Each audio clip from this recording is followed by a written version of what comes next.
Halo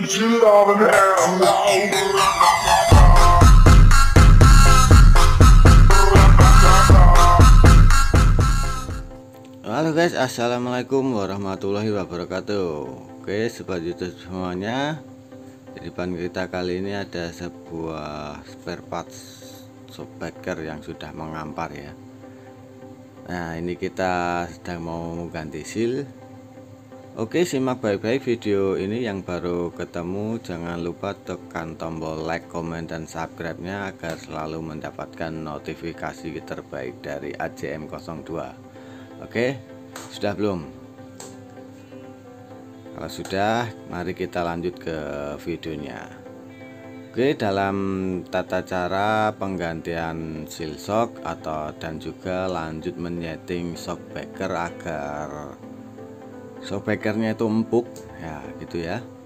Yang diinginkan para pengguna motor semuanya adalah shockbreaker itu empuk. Perlu diketahui bahwasanya untuk penggantian oli shock itu ada jadwalnya ya guys ya, ada jadwalnya. Jadi per 16.000 km itu harus diganti. Jadi untuk keadaan seal dan yang lainnya itu biar juga lebih awet dan keempukan daripada shockbreaker itu tetap terjaga ya. Satu tip pertama buat semuanya, teman-teman semuanya. Nah, ini untuk di per shockbreakeran ini, hal yang pertama harus kita jaga itu satu kebersihannya ya. Nah, kebersihan dari apa? Nah ya, seperti yang tadi sebelumnya, asok atau persok itu harus masuk dengan lancar ya, masuk dengan lancar. Jadi tidak boleh seret ataupun kesat seperti seret yang lainnya pada umumnya. Namun beda ceritanya dengan sulingan yang di depan kita kali ini. Nah, di sini ya kita ini sebagai celah ya, di sini ada teflon, yaitu sebagai celah antara minyak atas dan minyak bawah. Nah, ini harus seret guys. Apabila ini ngelos atau terlalu ringan, jadi beban oli, perpindahan oli dari bawah ke atas itu untuk penghambatnya itu berkurang ya. Jadi shockbreaker itu malah jadinya kesannya terlalu empuk gitu ya. Jadi untuk apa itu, sit down dan up down itunya ya sama aja. Jadi tidak, untuk minyaknya tidak bekerja dengan maksimal ya. Jadi ini kita kasih seal tip ya teman-teman ya, kasih seal tip di sini ya. Tujuannya biar apa? Jadi tujuannya biar naik turunnya sulingannya ini agak kesat. Jadi untuk menghambat oli itu naik itu tidak lewat teflon ini, namun kan dari sulingan itu, di situ kan ada titik atau lubang-lubang kecil ya. Nah, seperti ini. Ya nggak perlu seseret banget ya, yang penting seret aja. Dan ini juga buat mengantisipasi bunyi jeduk pas saat shockbreaker itu balik. Jadi kadangkala di shockbreaker yang sulingannya sudah aus atau teflonnya ini sudah aus, walaupun udah ganti minyak, cuman pas nerjang polisi tidur, dia tuh bunyi jedoknya bukan pas membalnya atau bukan pas mendapatkan tekanannya, nah melainkan mendapat shockbreaker itu berbalik ke atas. Nah, itu bunyinya di situ. Oke, lanjut ke inti video. Nah, di sini kita mau untuk pemasangan seal shock, harap utamakan jaga kebersihan ya. Jangan sampai kotoran atau debu itu masuk.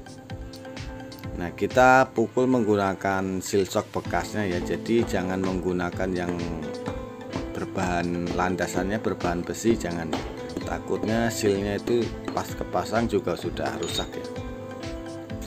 Nah, yang pertama itu tadi menggunakan berbahan karet atau kita gunakan seal shock bekas. Dan yang kedua, pastikan bahwasanya seal shock itu rata ya, tidak miring. Apabila miring itu akan menyebabkan seal shock itu tidak awet dan bahkan bisa menjadi mendapatkan asok itu mendapatkan tekanan ya, jadi asok itu kurang awet dan juga cepat bocor. Nah, jangan lupa untuk sil debu dan pengaitnya tadi dipasang ya guys ya. Nah, ini proses sudah selesai. Yang awal tadi udah paham belum? Tadi yang untuk sulingannya itu biar seret, namun kalau untuk asoknya ini lancar ya.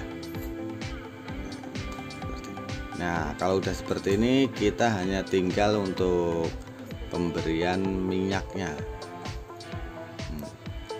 Nah, sebelum pemberian minyaknya juga perlu dipastikan juga bahwasannya untuk kelancaran daripada asok dengan tabungnya ini harus benar-benar lancar ya. Nah, di situ harus ditekankan, harus benar-benar lancar.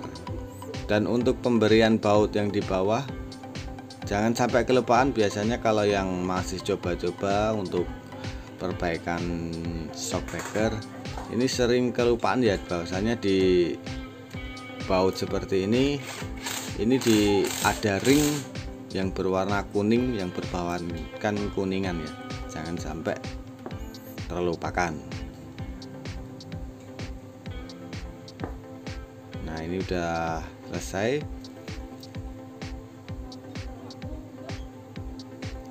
Ini tinggal pemberian oli ya. Nah, ini sudah saya siapkan oli dengan takaran 65. Oke, buat teman-teman apabila susah atau menceting daripada takaran oli, jangan di skip dulu, nanti di akhir video saya berikan step untuk pemberian oli tanpa menggunakan takaran oli ya. Nah, nggak usah berlama, langsung saja kita berikan videonya. Nah, ini shockbreaker yang ini yang pertama tadi yang kita ganti, yang menggunakan takaran oli shock. Nah, sekarang kita menggunakan ini tanpa menggunakan takaran oli shock ya, jadi harap diperhatikan benar-benar. Nah, untuk pemberian oli tanpa menggunakan oli shock yang perlu diketahui bahwasanya untuk per ini harus terpasang, nah, atau pegas itu harus terpasang. Nah, kita tuangkan. Nah, mungkin yang pertama mungkin banyak juga nggak masalah pertama. Jadi untuk cara nyetingnya makanya harap diperhatikan ya cara nyetingnya. Buat teman-teman mau dimasukin banyak juga nggak masalah, cuman nanti kita settingnya dengan cara settingnya seperti ini. Harap perhatikan benar-benar di sini. Nah, ini apabila sudah terisi banyak, nah seperti itu. Nah, ini kita turunkan asoknya, naik turunkan dulu biar olinya itu turun ke bagian bawah ya, ruang bawah ya. Nah, sudah, nah seperti ini. Ini asok kita turunkan mentok. Nah, ini apabila olinya sudah, misalkan kita memberinya kebanyakan, ini olinya akan keluar dengan sendirinya di situ.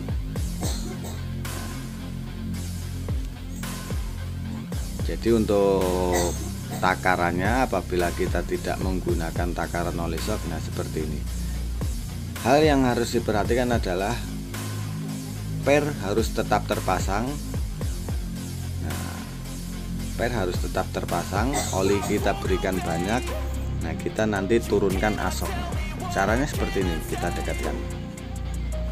Nah, ini perhatikan, nih oli akan keluar atau rata di sini. Nah, itu kalau dia asoknya udah mentok ke bawah, berarti takaran oli itu sudah pas atau sudah mantap ya. Nah, oke, sudah selesai. Ini kita tinggal rakit, tinggal pasang ya. Jadi titik poinnya yang tadi biar shockbreaker empuk di sulingannya itu jangan sampai enteng atau ngelos dengan ke bawah, takutnya nanti walaupun udah diganti oli masih jedok. Dan tip keduanya, asok dan per itu harus masuk dengan lancar, jangan sampai seret.